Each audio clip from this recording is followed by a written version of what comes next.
Բժիշկ ջան, 2 տարի առաջ հարաբերությունից հետո ցավ զգացի, լուրջ չվերաբերվեցի։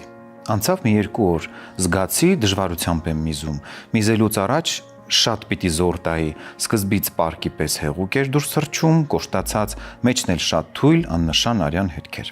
Հետո սկսեցի չկարողանալ պահել մեզս, հենց գալիս էր, պիտի այդ պահին անեի։ Դա էլ անցավ։ Հիմա շատ մեծ տարբերություն եմ զգում հարաբերությունների մեջ, կարծես առհասարակ չզգամ այն ժամանակվա պես, ինչպես նաև շուտ եմ վերջացնում։ Խնդրում եմ օգնել։ Սովորաբար նման դեպքերում մենք միշտ նշում ենք, որ ցանկալի է նշել տարիքը, բայց ինչպես հասկացա հարցի բովանդակությունից, մենք գործ ունենք միջին տարիքի անձնավորության հետ, որը նշում է, որ կա գանգատ, որը արդեն իսկ 2 տարի իրեն անհանգստացնում է։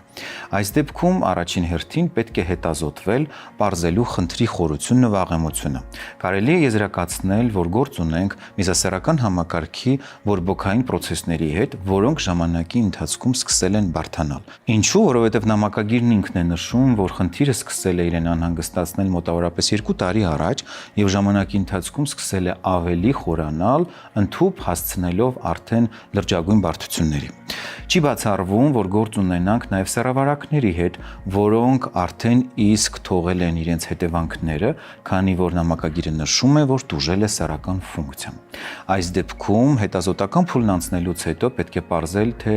ինչ բորբոքման հետ գործ ունենք։ Եթե պարզվեց, որ գործ ունենք միզուղիների եւ շագանակագեղձի բորբոքման հետ, բնականաբար պետք է սկսել հենց այդտեղից, այսինքն կատարել հակաբորբոքային բուժում, վերացնել բորբոքումը եւ կարգավորել միզելու գործընթացը, ինչպես նաեւ պարտադիր վերացնել ցավը։ Ընդհանրապես պետք է հիշել, որ ցավը լուրջ ազդանշան է, որը վկայում է, որ միզասեռական համակարգում կա բորբոքային գործընթաց։